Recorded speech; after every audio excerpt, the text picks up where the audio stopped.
화 있을 진저란 제목으로 하나님 말씀 대언합니다. 여러분, 우리가 교회를 다니면서 신앙생활하는 이유가 무엇입니까? 생각해 보신 적 있습니까? 그래서 제가 이렇게 자꾸 질문을 드려야 생각해 보실 것들 제가 자꾸 물어보는데 중요한 질문이잖아요. 우리가 교회를 다니면 신앙생활하는 이유가 있을 거 아닙니까? 저는요, 저한테 누가 그 질문을 하시면 나는 성경에서 말씀하시는 복, 그러니까 하나님께서 믿는 자들에게 예비하신 복을 받기 위해서라고 말할 것 같아요.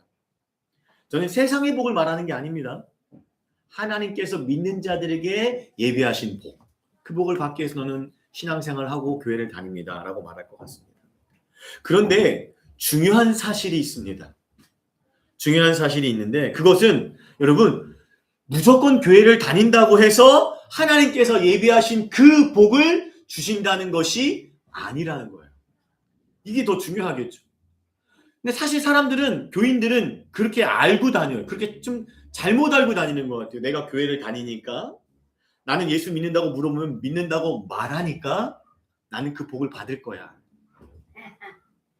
생각한다는 거예요. 근데 그렇지 않다라는 거예요. 그 예를, 그러니까 하나님 오히려 복은 고사하고 교회를 다녀도 복은 고사하고 오히려 뭘 받을 수 있다?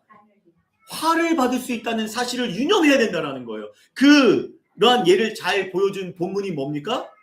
오늘 말씀이에요. 오늘 우리에게 주시는 주님의 말씀 함께 나눌 때 말씀 속에 담겨져 있는, 제가 하나님 말씀 안에 반드시 뭐가 담겨 있다? 하나님의 뜻. 저는 이렇게 해석하죠. 하나님의 마음이 담겨 있다. 그 마음을 헤아리셔서 깨닫게 하셔서 깨달으셔서 깨닫하신 그 말씀 앞에 순종의 삶을 살아감으로써 어디까지요? 순종의 삶을 살아감으로써 화 있는 교인이 아니라 복 있는 그리스도인으로 살아가시기를 주님의 이름으로 간절히 축원드립니다. 오늘 본문인 42절에서 52절까지의 말씀은 주님께서 바리새인들에게 세 가지 화를 선언하시고요. 그리고 이어서 율법교사, 서기관들에게 세 가지 화를 선언하시는 말씀을 기록하고 있습니다. 먼저 첫 번째 화를 선언하셔서 42절에 보면 바리새인들을 향하여 세 가지 화를 선언하시는데 첫 번째 화는 화 있을진저 너희 바리새인이여 너희가 박하와 온양과 모든 채소와 11조 땅에서 나는 어떤 양념 같은 것들이에요. 우리가 마늘, 우리 같은 것 말하면 마늘 것들이 양념으로 쓰이잖아요. 파 이런 것들 그런 개념이라고 보시면 돼요. 박하와 온양과 모든 채소의 11조는 들이되 공의와 하나님께 대한 사랑을 버리는도다 말씀하세요. 여러분 본문에서 유의해야 될 것은 뭐냐면 그러니까 율법 이 사람들이 말하는 건 뭐예요? 지금 예수님께서 말씀하시는 건 뭡니까? 바리새인들이 외적인 부분으로 겉으로는 뭐요? 꼼꼼히 율법을 잘 지킵니다. 11조를 예로 들어 말씀하셨죠? 잘 지키는데 그 율법을 겉으로는 율법을 잘 지키지만 율법의 본질이 뭘까요? 그 율법을 통해 하나님께서 원하시는 것이 율법의 본질이잖아요. 그렇죠? 그 율법의 본질을 모았다는 거예요. 버렸다는 거예요. 우리가 본문에서 유의해야 될 것은 뭐냐면 예수님께서 그러니까 성실한 11조를 반대하시는 거 아닌가? 아니에요. 성실한 11조를 반대하는 것이 아니라는 것입니다. 왜냐하면 여기 말씀하시잖아요. 그러나 이것도 행하고 뭡니까? 11조를 드리는 것을 말하는 거예요. 11조를 드리는 것을 의미하고 외적인 부분이 되겠죠. 그리고 동시에 저것도 버리지 말아야. 저것도 버리지 말라는 게 뭡니까? 문맥상으로 보면 뭐죠? 요거죠. 공의와 하나님에 대한 사랑. 저것도 버리지 말아야 된다. 11조도 외적으로 드리는 삶을 살아야 되지만 또 저것도 공의와 사랑을 버리지도 말아야 한다. 이 말씀을 하고 계신 것입니다. 여기서 말하는 사랑은 뭘까요? 하나님에 대한 신명기 6장 5절이겠죠. 신명기 6장 5절 너는 마음을 다하고 뜻을 다하고 힘을 다하여 내 하나님을 여호와를 사랑하라. 그렇죠? 그 하나님을 사랑하라는 거예요. 그럼 공의는 뭘까요? 미가서 선지자의 말처럼 사람아 주께서 선한 것이 무엇임을 알려주셨다는 거예요. 보여주셨다는 거예요. 그러면 하나님께서 내게 원하는 것이 무엇이냐? 하나님이 우리에게 원하시는 것, 우리 믿는 자들에게 원하시는 게 뭐라고 말합니까? 오직 정의를 행하며. 이게 공의예요. 정의를 행하며 인자라는 거는 뭐냐면 인애, 은혜, 그렇죠? 헤세드를 했잖아요. 우리 룻기 할 때 했었죠? 룻기 할 때 그 은혜와 인내 이것을 사랑하고 겸손하게 내 하나님과 함께 행하는 거. 그러니까 하나님께서 우리의 원하시는 거는 정의, 공의를 행하는 거예요. 근데 공의를 행하는 것에는 두 가지로 나눠볼 수가 있어요. 공의라는 게 뭐냐면 1차적으로 뭐냐면 사람의 행동에 대해서 적절한 보응. 죄를 지면 뭐예요? 심판을 하죠. 공을 세우면 보상을 하죠.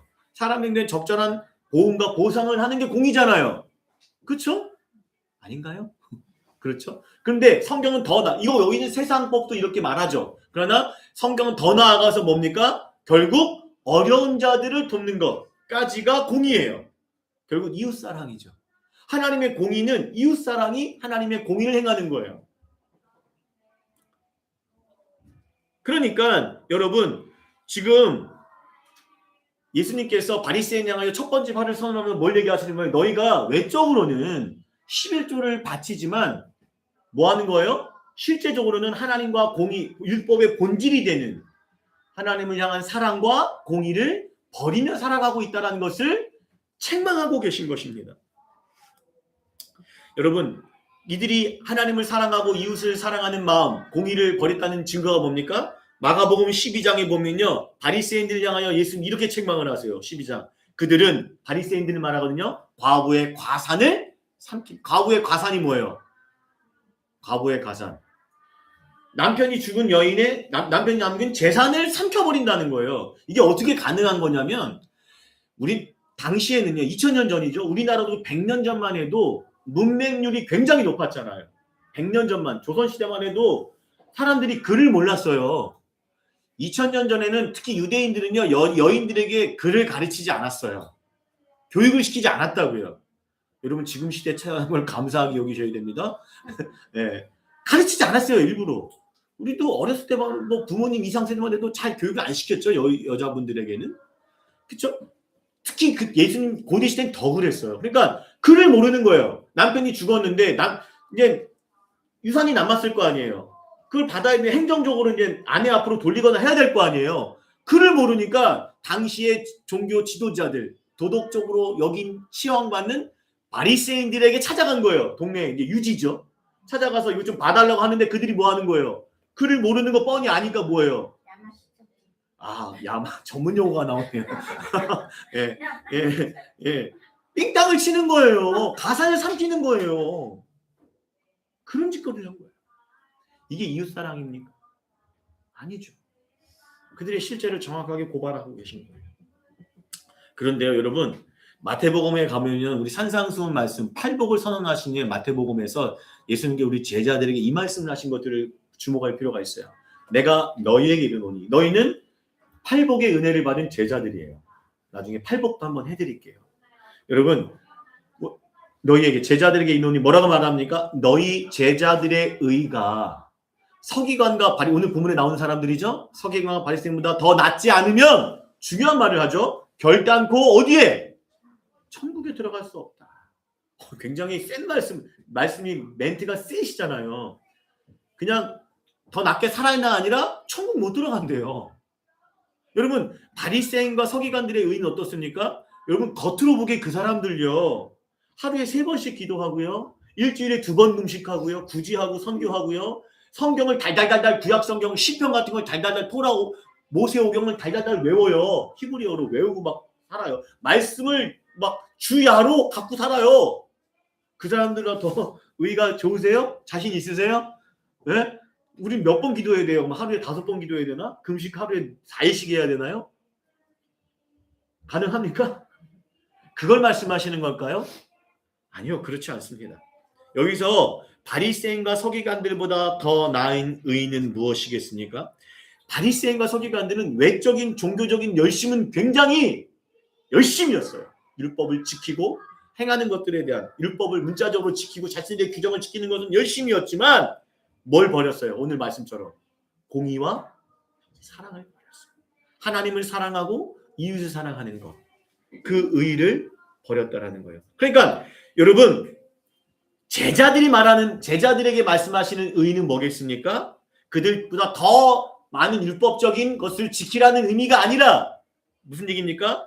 예수 그리스도의 복음에 근거한 내면의 변화로 시작된 의. 마음의 변화로 시작된 의. 그렇죠?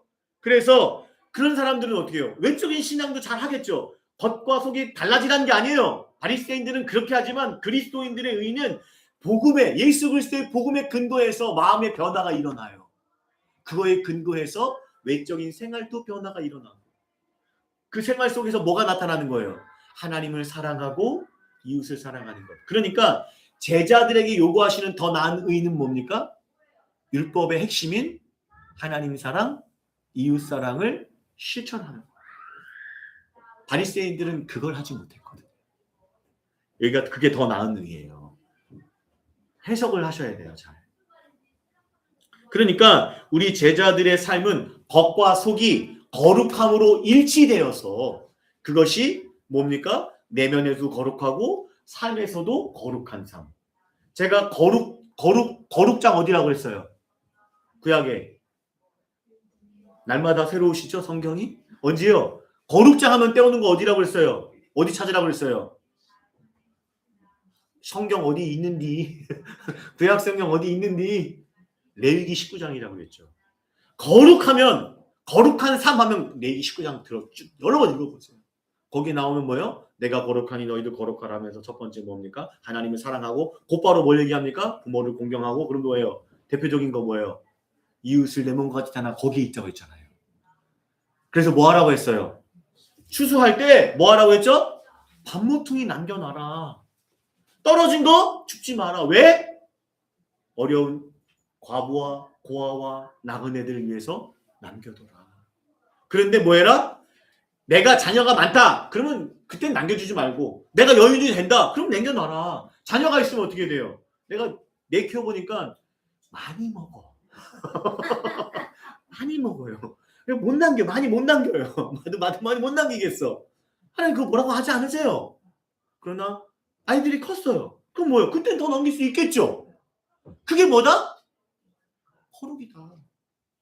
하얀 가운 입고 성경 들고 다니면서 거룩 외치는 게 거룩이 아니라, 어려운 과부와 고아와 나간 당시에, 그 당시에는 뭐요? 약자들이잖아요. 그들을 섬기고 사랑하는 것. 그게 거룩이다. 너희의 의가 그걸 말하는 거예요. 아시겠죠? 43절에 보면 오늘 내용이 많아요. 빨리 가야 돼요. 6가지 다 해야 되잖아요, 지금. 네. 43절 보면 두 번째 화를 선언하십니다. 두 번째 화 있을진저 너희 바리새인이여, 너희가 회당의 높은 자리와 시장에서 문안받는 것을 기뻐하는, 이 기뻐하다는 말이 원문을 직역하면 아가파오, 사랑했대요. 바리새인들은요, 회당의 높은 자리에 앉는 것과 시장에 문안받는 것들을 사랑했대요. 그렇죠? 말씀하고 있습니다. 여러분, 여기서 말하는 회당의 높은 자리라는 것은 어떤 것을 의미하냐면, 율법을 가르치고 그 다음에 예배를 주관하는 자리로서 사람들에게 뭘 받아요? 존경을 받고 권위를 갖는 자리, 권위의 자리를 상징하는 게 회당의 높은 자리를 의미합니다. 그래서 마태복음 23장 2절에 보면 예수님께서 이 회당의 높은 자리를 서기관과 바리새인들이 모세의 자리에 앉았다라고 말합니다. 비유로 모세의 자리. 여러분, 모세의 자리가요, 회당에 그 자리를 놔요. 그래서 유대 랍비나 바리새인이나 이런 율법 교사들이 앉는 그런 자리를 놓는데, 모세의 자리를 놓는데, 그거를 제가 사진을 구해봤어요. 이게 모세의 자리예요. 이게 회당에 좀 흐릿하죠. 근데 화질이 별로네. 보면요, 높아요. 그래서 발받침까지 놨잖아요. 네. 그렇죠? 이렇게 놓고 회당에 딱 회중을 마주 앉아서 높은 자리에 앉아서 내려다보면서 예배를 드린다라는 거예요. 그런데 여러분, 예배는 누구한테 드리는 거예요? 하나님께 드리는 거예요. 그러니까 예배에서 회중을 마주보며 높은 자리에서 내려다보실 수 있는 분, 사람들의 존경과 예배의 대상이 될 분은 누구뿐에 없어요. 우리 아버지 하나님, 우리 주님 예수 그리스도밖에 없어요. 근데 오늘날도 보면 요 비슷한 의자, 요런 비슷한 의자 어디다 놔요? 교회에 딱 놔요. 강대상도 이빨이 높여요. 죄송합니다. 일본어 써서. 제가 일본어를 잘하는 게 아닌데. 높여요. 강대상. 요즘은 그래도 좀 덜한데, 옛날에는 엄청 강대상이 2단, 3단으로 해놔갖고 높아요. 높이 올라가서 강대상을 딱 여기다 딱 마주보고 앉아서 내려다보면서 예배를 드려요, 목사님들이. 아니에요. 저는 전혀 성경적이지라고 생각하지 않아요. 오늘 본문도 그 얘기를 하시는 거예요. 예수님께서요.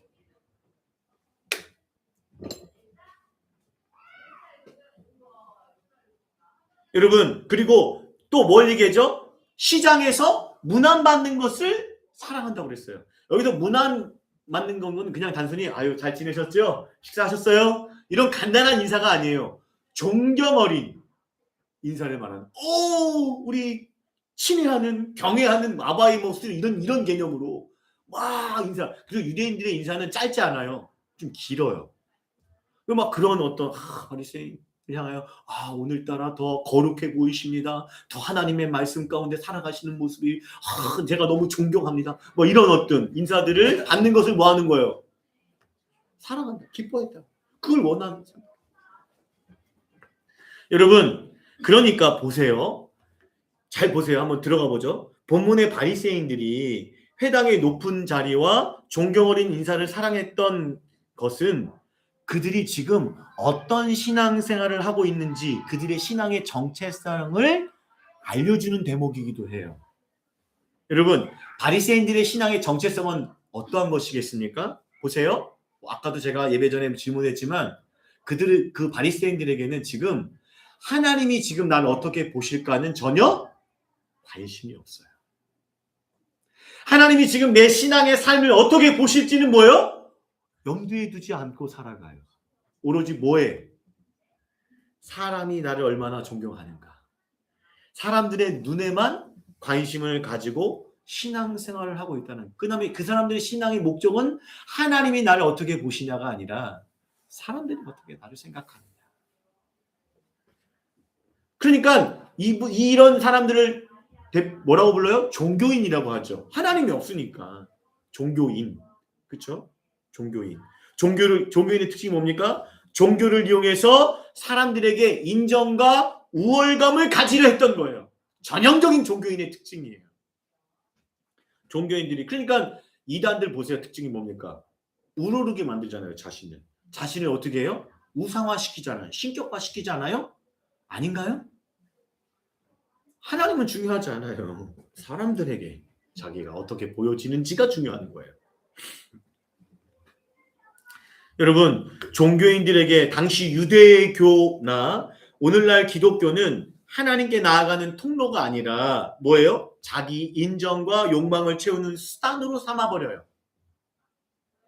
예수님의 이름이 여러분 예수 그리스도의 이름이 하나님께 나아가는 구원의 통로가 아니라 뭡니까? 예수님의 그리스도의 이름을 이용해서 자신의 이름을 높이는 거죠. 인정받는 거죠. 그래서 제가 가끔 얘기하잖아요. 신대원에 오면 야망을 가진 전사님들이 간혹 보인다고. 젊은 전사님들 중에 제가 보면 야망을 갖고 있어요. 막 큰 교회 어디 탁탁탁탁 엘리트 푸드 바빠서 딱 어느 교회 목표를 삼아 1000명 이상 담임 목사 뭐 이렇게 이런 계획들이 있어요. 모르겠습니다. 저는 그거는. 그래서 하여튼간 여러분 마틴 로이드 존스 목사님이 그래서 다음과 같은 이야기를 했어요. 마틴 로이드 목사님이 사람 앞에서 의롭고자 하는 순간 우리는 이미 하나님 앞에서 의롭지 않다. 여러분 왜 그렇습니까? 이러한 종교인의 마음의 중심에는 이미 하나님이 없기 때문에. 하나님이 없으니까 하나님이 나를 어떻게 보실지 내가 지금 이런 삶을 살아가도 하나님이 어떻게 보실지 전혀 꺼리낌이 없죠. 죄를 지어도 죄의식이 없겠죠. 자기 합리화.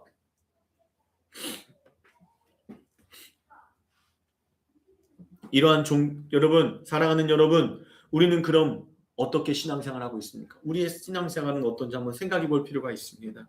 여러분 우리가 멀리 가지 마시고 주일이잖아요. 지난 한 주간의 삶에 나는 하나님이 지난 한 주간의 내 하루하루의 삶, 내 말과 행동을 어떻게 보실지를 염두에 두고 살아오셨습니까? 그런 그리스도인으로 살아왔습니까? 아니면 하나님을 전혀 염두하지 않고 하나님 없이 사람들이 어떻게 볼까? 세상에서 내가 어떻게 인정을 받을까만 생각하며 살아오셨습니까?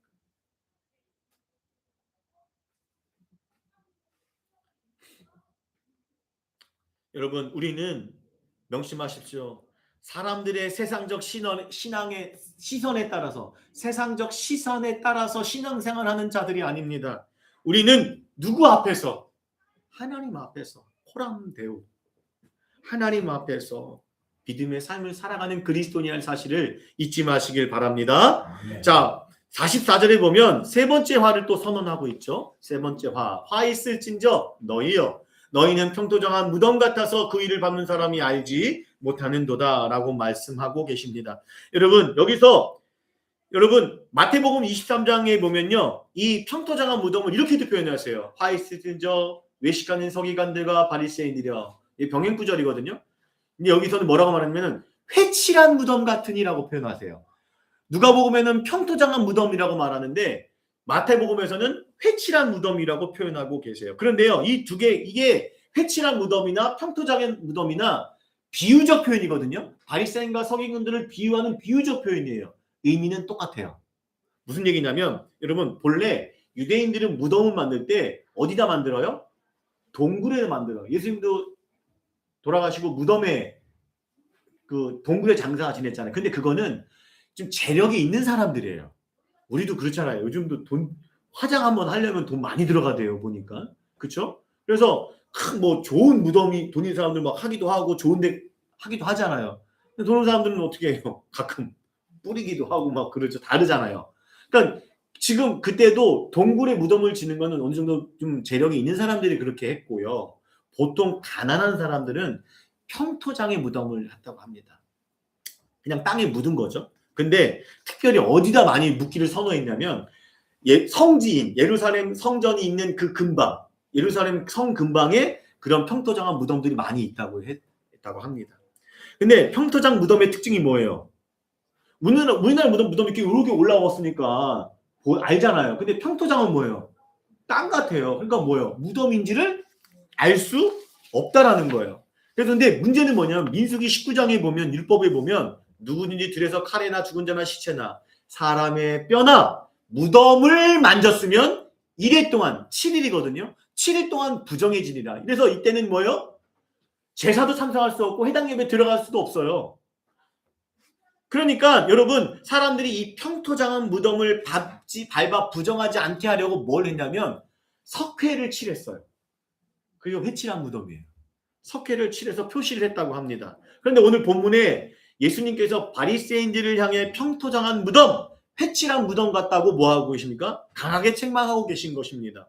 여러분 석회를 칠하면 어떻게 돼요? 깨끗하잖아요. 페인트 칠하면 깨끗해지는 것처럼 깨끗하겠죠? 그 주변이. 그렇죠? 그러나 그 안에는 뭐가 있는 거예요? 썩은 시체가 있는 거예요. 평토장한 무덤도 같은 의미라고 말씀드렸죠? 뭐예요? 겉으로는 무덤인지 몰라요.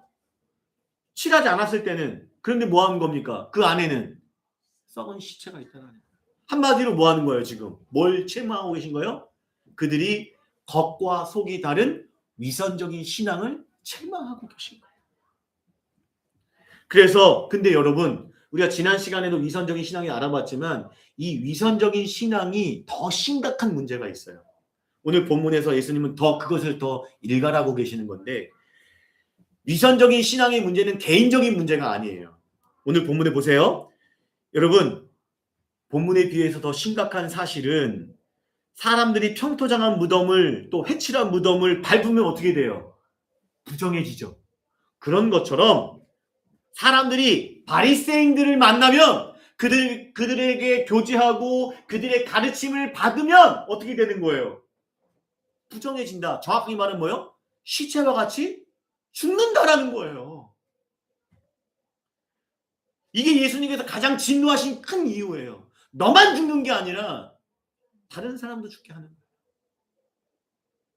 제가 목사 안수 받기 가장 부담스러운 이유가 그거였거든요.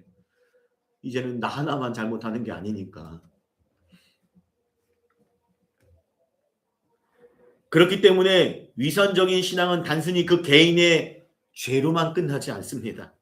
사람들, 특별히 교회 공동체를 썩은 시체와 같이 죽이는 전염병과 같은 게 뭐예요?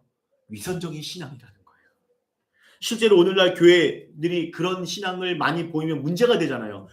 어떻게 해요? 겉으로는 예수 그리스도를 믿는다고, 하나님을 사랑한다고, 이웃을 사랑한다고 외칩니다. 그리고 종교 활동을 열심히 교회도 나오고 봉사도 하고 해요. 그런데 교회 밖에만 나가면, 그래서 실제적인 삶의 현장에서 위선적인 신앙의 삶을 살아가요.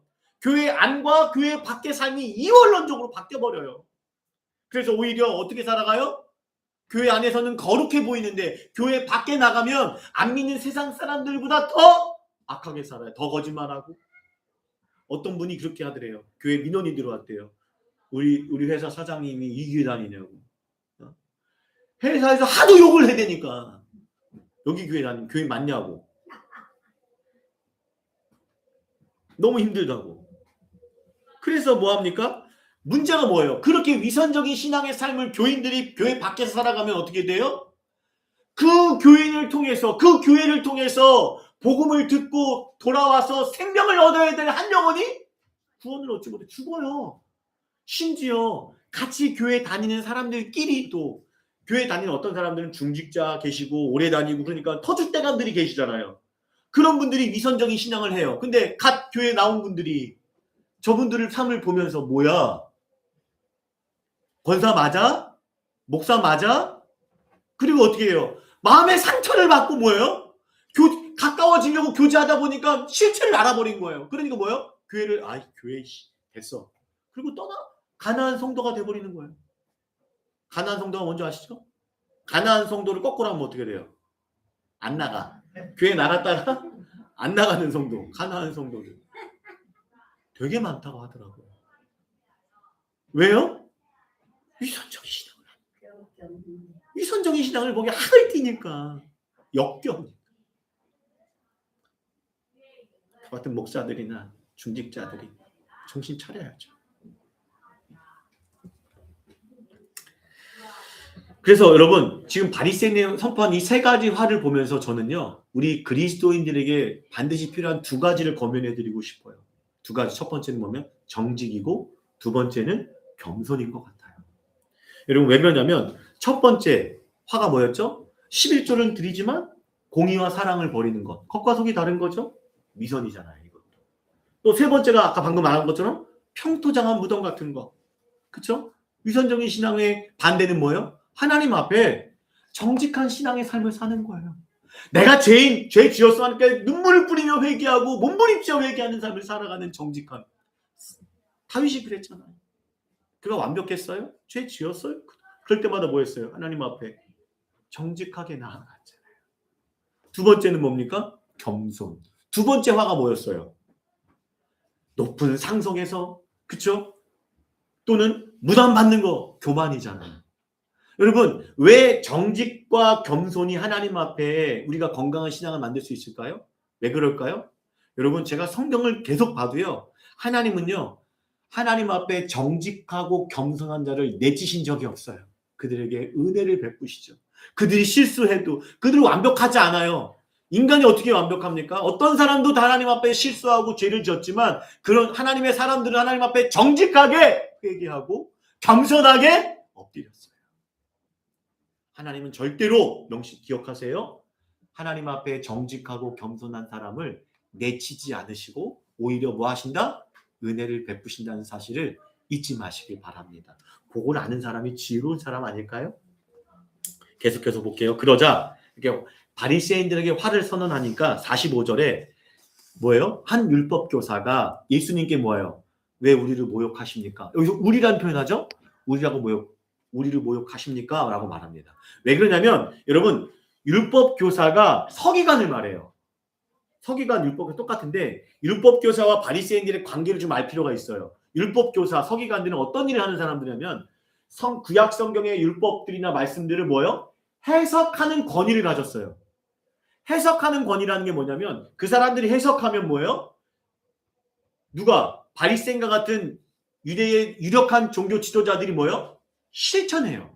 그러니까 율법 교사들은 율법을 해석하고 그것 해석한 율법을 뭐예요? 규칙들을 만들어낼 거 아니에요. 뭐 안식일법, 뭐 정결법, 음식법 만들어내요. 막 규정들을 율법 교사들이 만들어내면 그걸 누가 마음과 뜻과 정성을 다해 지켜요?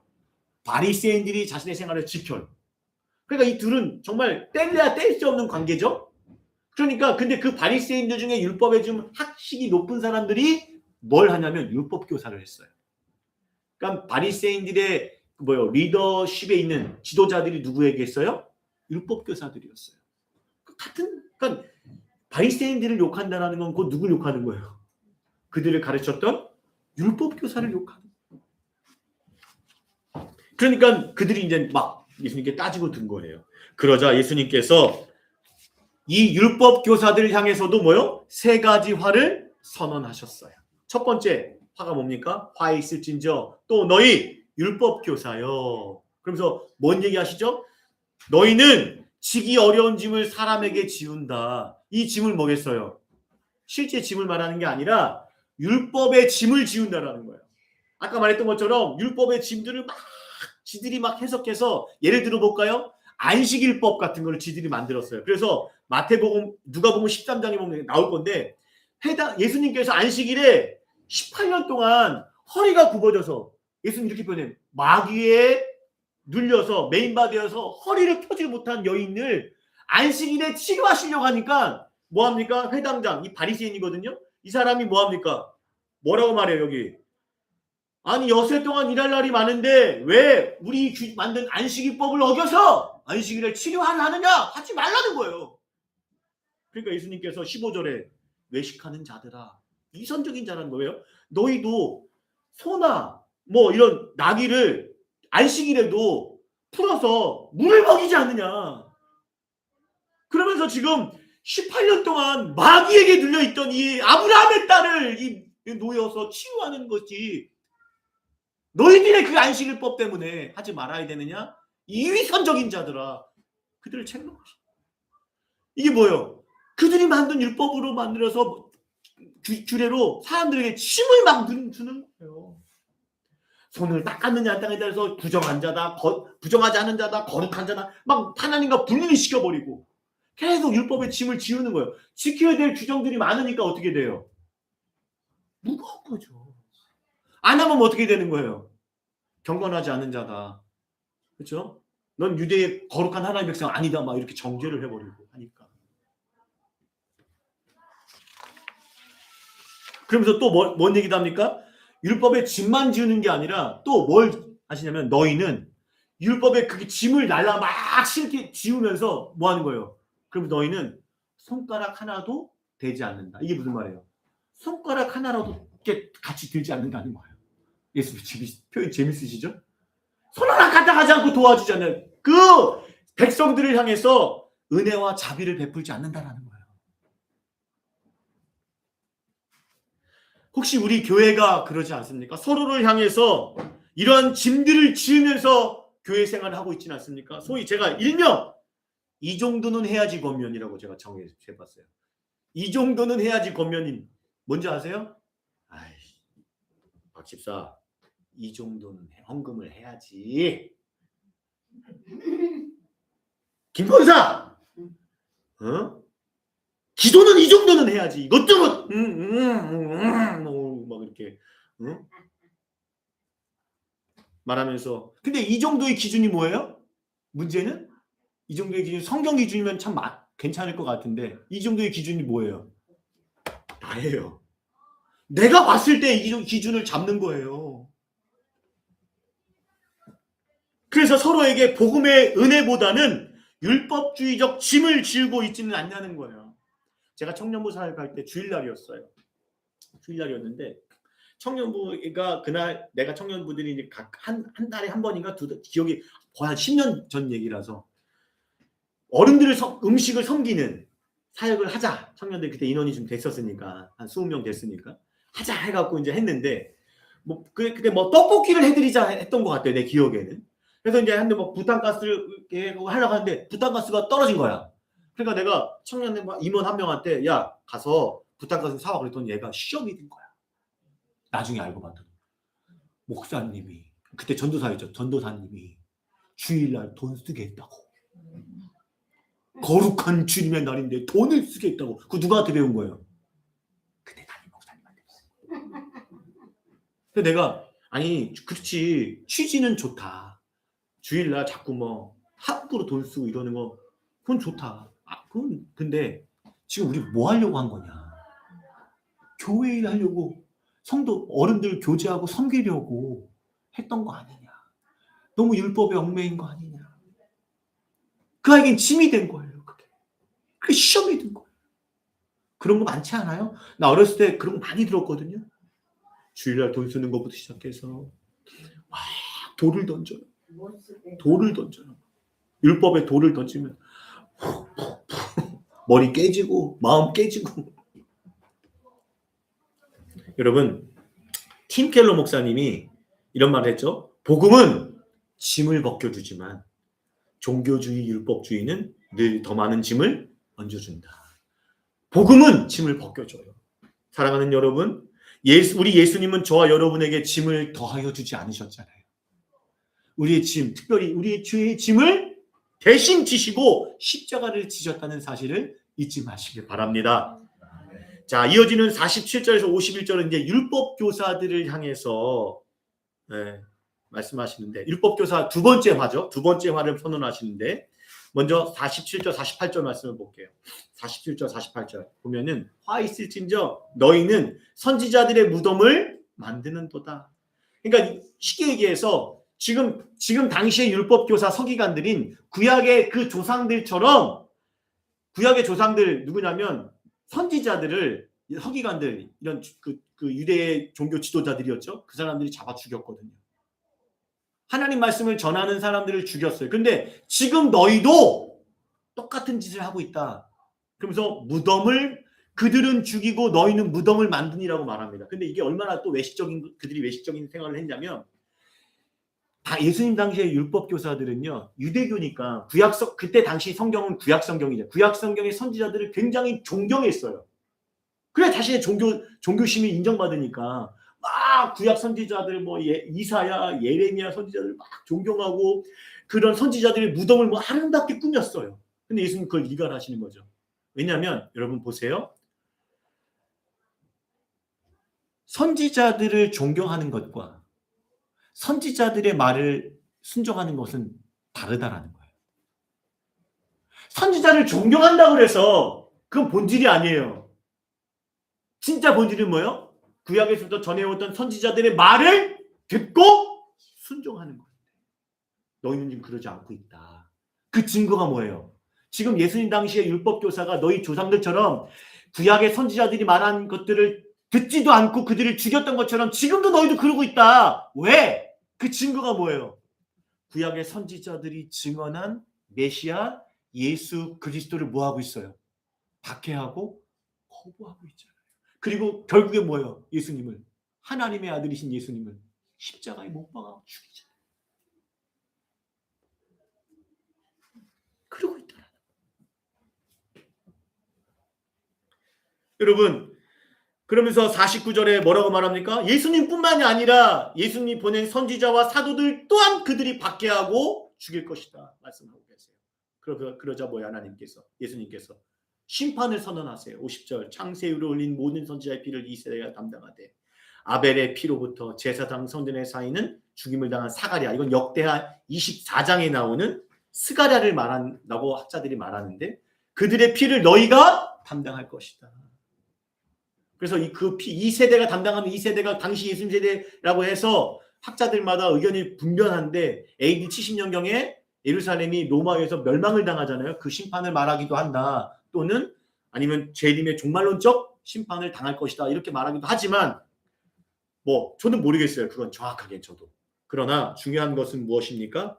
오늘 본문에 율법 교사들이 이거잖아요. 구약의 선지자들은 존경하지만 구약의 선지자들의 전한 말씀도 듣지 않고 구약의 선지자들이 증언한 메시아 예수 그리스도도 받아들이지 않았다. 이것을 지금 책망하고 계신 거예요. 여러분, 우리는 어때요? 이 말씀하면서 많이 찔리는 것들 많이 있던데, 저부터도. 우리는 어떻습니까? 여러분, 우리는요 성경을 사랑한다고 말하죠. 그래서 성경이 나오는 인물들을 존경하고 좋아해요. 예를 들어 볼까요? 애굽의 총리로 쓰임받은 요셉. 얼마나 좋아합니까? 애굽의 총리 요셉은 좋아해요. 사랑해요. 존경해요. 그런데 요셉의 삶을 통해 전해지는 말씀 있잖아요. 노예의 요셉이 어떻게 살았습니까? 어떠한 상황에서도 내가 하나님 앞에서 이 죄를 지을 수 없다 라고 말하면서 하나님 말씀에 순종했던 삶은 어떻게 해요? 내 삶에 적용하는 건 불편해 하세요. 아닌가요? 나는 아닌데로 왜 쳐다보세요? 더 노골적으로 말해볼까요? 부활의 영광에 예수님은 찬양해요. 부활의 영광을 따르겠다고 고백해요. 그런데 예수님께서 그 말씀만 하지 않으시고 뭐한 말씀 하셨죠? 누구든지 나를 따라오려거든 자기를 부인하고 자기 십자가를 지고 나를 따를 것이라는 이 말씀을 내 삶에 적용하는 것은 몹시 불편해요. 그 말씀은 내 삶에서 살짝 덮어버려요. 예수님은 좋아해요. 믿음의 사람들 존경해요. 그러나 그들이 살아왔던 믿음과 헌신과 순종의 삶은 불편해하지 않으세요? 만약 그러신다면 우리가 오늘 본문에 나오는 율법교사하고 뭐가 달라요? 그들도 구약의 선지자들 존경했어요. 그러나 구약의 선지자는 전한 말씀대로 살지는 않았거든요. 그들이 증언한 예수님을 영접하지 않아. 마지막으로 52절에 보면 세 번째 화를 선언하세요. 화에 있을지니여 너희 율법교사여 너희가 지식의 열쇠는 가져가서 너희도 들어가지 않고 들어오고자 하는 자도 막았느니라 말씀하십니다. 여기서 지식의 열쇠 가져갔다라는 것은 원문을 지적하면 빼앗아갔다는 거예요. 가로챘다라는 거예요. 그래서 여러분 자신도 들어가지 못하고 여기서 들어가고자 하는 자는 어떤 의미냐면 이게 어떤 의미가 있는 게 있냐면 하나님 나라를 들어가지 않게 쓰는 사람들 우리 교인들이 다 그렇잖아요. 하나님 나라 가고 싶어요? 가고 싶지 않아요? 가고 싶잖아요. 그래서 없더니 우리가 애쓰는 거 아니에요. 그런 자들마저도 막아버렸다라는 거예요. 굉장히 심각한 얘기죠. 여러분 그럼 이 본문의 말씀을 이해하려면 이걸 해석해야 돼요. 지식의 열쇠. 지식의 열쇠가 뭘까요? 여기서 말한 단순히 학문적 지식을 말하는 게 아닙니다.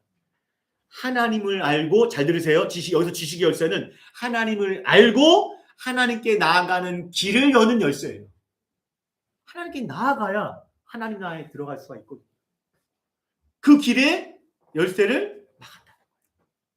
당시 어떻게 막았어요? 당시 율법교사는 하나님께 나아갈 수 은혜의 길을 닫았는데 왜 이게 가능했냐면 아까도 얘기했지만 율법교사들은 성경 해석에 권위가 있었어요. 그러니까 그들이 성경을 해석하면 어떻게 돼요? 사람들이 특히 바리새인들부터 뭐요? 아멘! 하고 믿고 따랐어요. 신천지 이만희 교주가 성경 해석하면 신천지 교인들은 어때요? 아멘! 할렐루야 하고 그거 붙잡고 살아가잖아요. 똑같은 거예요. 그래서 성경 해석이 되게 중요해요. 그런데 이 성경 해석을 어떻게 했다는 거예요? 지금 예수님은. 그들이 무지했다는 게 아니라 성경 해석을 어떻게 하고 있다? 왜곡하고 있다. 특히 율법에 대해서. 여러분 그들은 어떻게 가르쳐요? 그들은 잘 들으셔야 돼요. 이거. 그들은 어떻게 가르쳤냐면 우리가 해석한 율법의 말씀대로 지켜 행하면 하나님께 나아갈 수 있다. 하나님 나라에 들어갈 수 있다. 구원받을 수 있다. 자력 구원을 얘기해서 이걸 뭐라고 말해요? 신학적으로 율법주의라고 해요.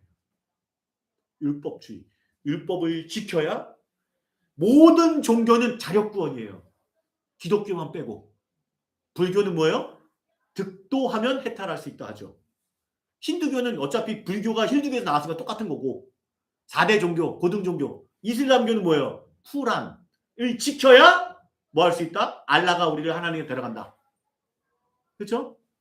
유대교도 이 사람들 때문에 뭐예요? 율법주의 해석관, 구원관. 우리가 해석한 율법을 지키면 하나님께 나아간다. 그게 지식의 열쇠라는 거예요. 구원을 받을 수 있다. 그런데 율법을 잘못 해석하고 있죠. 율법을 어떻게 말하고 있습니까? 율법의 기능이 뭐예요? 로마서 3장 20절. 잘 보세요. 잘 따라오셔야 돼요. 이해가 되셔야 돼요. 그러므로 율법은 뭐예요? 율법으로는요. 기능이 뭐 율법의 기능은 인간이 율법부터 알 수 있는 거 뭐야? 아, 죄를 깨닫는 거예요. 예를 들어서 그전 율법을 모를 때는 탐심이 죄라고 여기지 않았어요. 왜? 탐심은 처벌하지 않잖아요. 아유, 교수님, 우리 안경이 탐납니다. 갖고 싶네요. 그럼 뭐 누가 처벌합니까? 아이, 그쵸? 그냥 갖고 싶다고. 탐심은 처벌하지 않아요. 죄라고 생각하지 않아요. 그러나 율법은 뭐라고요? 탐심은 죄입니다. 율법을 통해서 죄를 깨닫게 돼요. 그래서 그거를 결국엔 그 최종적인 목적이 뭡니까? 나는 하나님 앞에 율법의 의를 이룰 수 없는, 율법으로 구원받을 수 없는 죄인이라는 것을 깨닫게 하는 게 율법의 기능이에요. 여기 말하잖아요. 율법의 행위로는 그의 앞에 의롭다 하심을 육체가 없나니, 그 얘기예요. 이게 율법으로는 죄를 깨달음입니다. 보세요. 근데 율법이 목적지가 있어요. 그렇게 기능만 하는 게 아니라 목적지가 있어요. 율법이 우리를 데려다주는 목적지가 있어요. 갈라디아서. 요걸 잘 이해하셔야 됩니다. 율법이 우리를 어디로? 그리스도로께로 인도하는 초등교사. 초등학교 선생님 같은 거예요. 그쵸? 누구나 가는 게 초등학교니까. 그쵸? 초등교사라고. 옛날 성경 몽학선생이라고 했는데 어려운 번역이고 초등교사. 그러니까 율법이, 자 보세요. 정리해 볼게요. 이런 거죠. 내가 율법을 알게 됐어요. 율법을 지키려 하는데 내 안에 탐심, 거짓말, 음란, 음욕, 탐욕 이런 것들을 내가 어떻게 할 방법이 없는 거야. 있으세요? 있어요? 방법 좀 알려주세요. 계룡산 올라가시면 되나요? 돌을 닦으시면 되나요? 아니요. 방법이 없어요. 그래서 뭐요? 나는 율법으로 하나님께 구원받을 수 없는 죄인이구나. 나는 하나님 앞에 여지없는 죄인이구나. 라는 걸 깨닫게 돼요. 근데 그 율법이 그래서 그럼 내가 구원받으려면 내가 어떻게 해야지? 그래서 그 율법이 우리를 어디로 인도하는 거예요? 우리의 구원자 그리스도를 갈망하게. 그러니까 로마서 3장 예수님께서 이 말씀하시잖아요. 율법에서 말하는, 그러니까 구약 성경에서 증언하고 있는 메시아를 갈망하게 되겠죠. 구약 성경에 증언하는 메시아가 누구라고 말하죠? 요한복음 39절 너희가 성경을 자세히 살피니 이는 그 안에 영생이 있다고. 여기서 성경은 구약 성경이에요. 아직 신약 성경이 안 나왔으니까. 구약 성경 안에 영생이 있다고 생각하기 때문인데 그래서 성경을 본다 이거예요. 바리새인과 성경한테 본단 말이에요. 근데 그 성경에서 증언하는 사람, 영생을 주는 그 메시아는 누구라는 거예요? 바로 나에 대해서 증언하고 있다. 그러니까 율법을 통해서 우리가 죄인이라는 걸 깨달아서 우리는 율법을 통해서 구원받을 수 없다. 그래서 우리가 누구를 갈망하게 만드는 거예요? 율법이요? 그리스도를 갈망하게 한다. 로마서 3장 20절을 깨달은 사람, 요거 율법으로는 내가 의로울 수 없다는 걸 깨달은 사람은 21절 22절 말씀을 갈망한다는 거예요. 하나님께서 율법의 또 다른 한 의, 예수 그리스도. 근데 그 예수 그리스도는 율법과 선지자의 증거를 받은 사람이다. 이 사람이 그리스도입니다. 여러분은 율법으로 구원받는 것이 아니라 이 그리스도를 통하여 구원받을 수 있습니다. 증언하고 있다는 거예요. 구약 성경에서.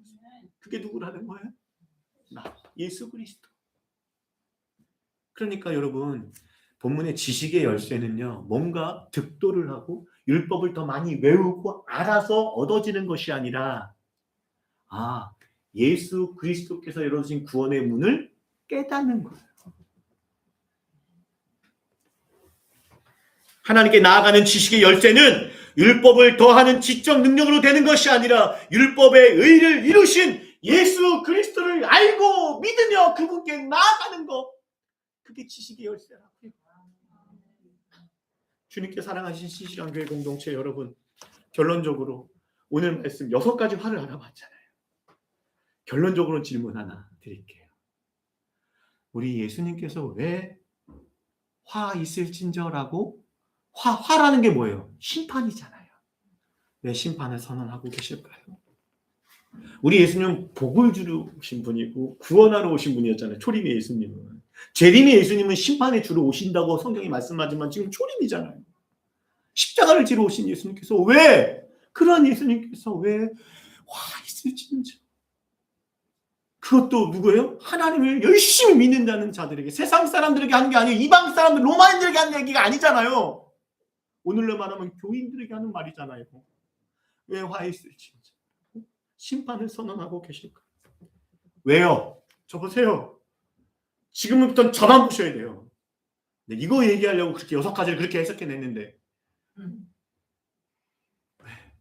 왜 화 있을진저 왜 그러셨을까?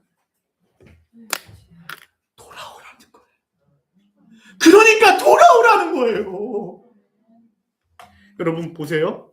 오늘 본문의 윗부분을 보면 11장 32절이죠. 우리가 그 부분은 내가 다루지 못했는데 예수님이 어떤 얘기를 하시냐면 요나 이야기를 하세요. 11장 32절 보면 심판 때에 이게 언제겠어요? 화 있을 때, 화 있을 진짜 그 의미가 같아요. 화의 심판 때에 니느웨 사람들이 일어나 이 세대 사람들을 정죄하는데 이는 니느웨 사람들이 뭐 했다는 거예요? 요나의 전도라고 표현하는데 선포했죠. 하나님 말씀을 전한 이게 전도예요. 듣고 뭐 했다? 회개했다라는 거예요. 요나가 무슨 말을 전했을까요? 요나서로 가봐야겠죠? 요나서 가보니 1장 2절 하나님께서 요나에게 말하세요. 요나야 넌 저 큰 성 니느웨로 가서 외쳐라. 뭐라고요? 그 악독이 내 앞에 상당히 되었다 하니까 요나가 뭐예요? 삐지죠. 왜? 니느웨는 적들이거든요. 왼수들이거든요. 삐져갖고 뭐예요? 니느웨 반대 방향인 다시스로 가요. 배 타고 톡 껴요. 그러다가 어떻게 돼요? 풍랑을 만나고 뱃속에 들어갔다가 뭐 지지고 볶고 하다가 결국엔 천부의 의지 없어서 하고 어떻게 해요? 다시 니느웨로 가요. 가서 3장이 넘 니느웨 가서 뭐 전합니다. 요나가 하나님 말씀대로 이제 뭐요? 가요. 근데 니느웨는 3일을 걸어야 길을 3일 길을 걸어야 돼요. 그 성을 다 돌려면 큰 성읍이에요. 근데 4절 요나가 그 성읍을 하루 동안 돌아요. 싫은 거지. 죽기보다 싫지만 내가 3일은 못 가겠고 하루만 돈다. 그래서 왜 말해요? 40일이 지나면 니느웨가 무너지리라. 화 있을진저 이거죠. 그렇죠? 40일이 지나면 하나님의 심판이 있을 것이다. 너희들이 죄인이다. 뭐 이런 얘기 안 해요.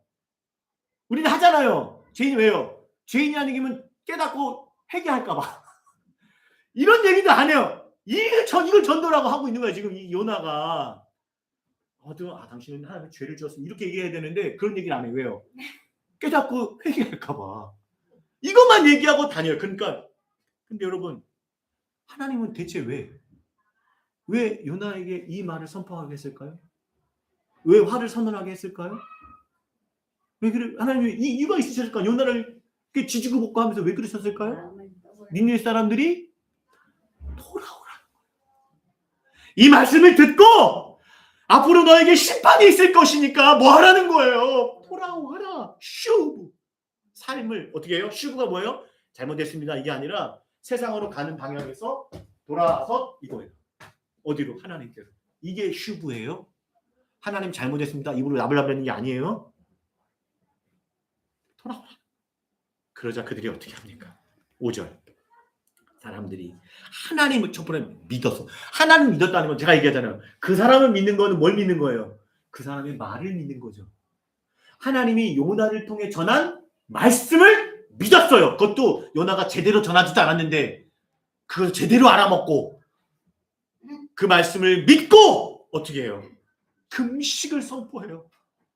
행함이 일어나요. 금식을 선포하고 높고 낮은 자 모든 사람이겠죠?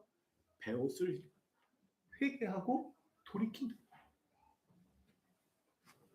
그런데 여러분 아까 11장 32절에 그 말씀하면서 마지막에 뭔 얘기했어요?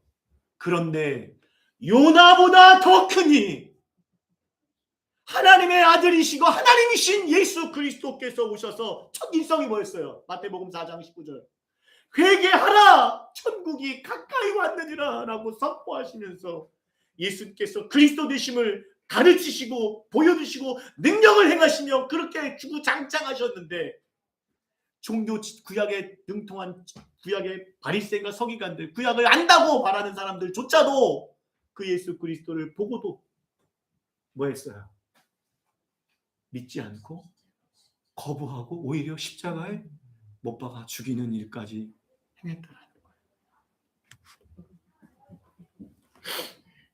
여러분 본문에 화 있을진저라는 단어가 히브리어로 우아이예요. 우아이.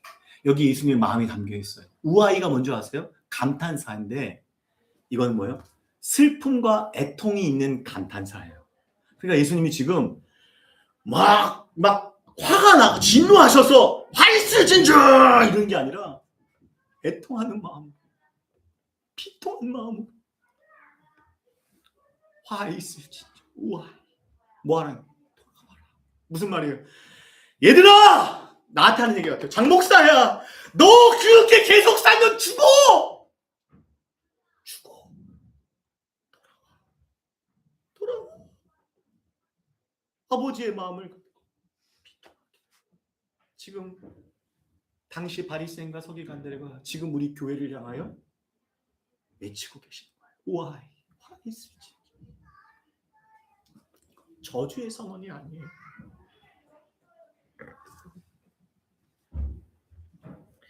오늘 본문을 묵상하면서 오늘 본문의 6가지 화는 마치 이런 것 같았어요. 거듭나지 않은 신앙을 가진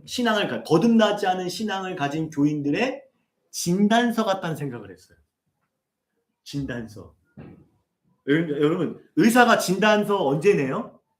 진단서 언제 나와요? 병원 안 가보셨어요? 아플 때 나와요. 병 들었을 때 나오는 게 진단서예요. 지금 이 사람들 뭐예요?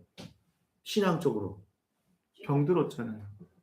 위선적이고 교만하고 집안 못 들어가면 남도 못 들어가게 하고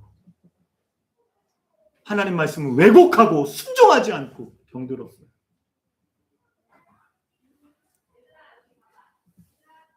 그런 병든 교인들을 예수님이 정확하게 진단하시면서 뭐라는 거예요? 그러한 삶에서 돌이키라.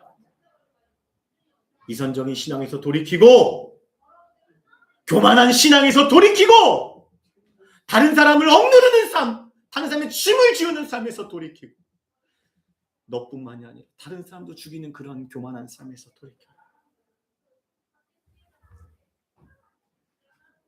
신앙의 가장 큰 문제가 뭡니까? 문제가 뭔지 알아요? 제가 목사로서 보는 게 신앙의 가장 큰 문제는 그러니까 제일 위험한 사람이죠. 자기가 병들었는데 안 아프다고 생각하는 거예요.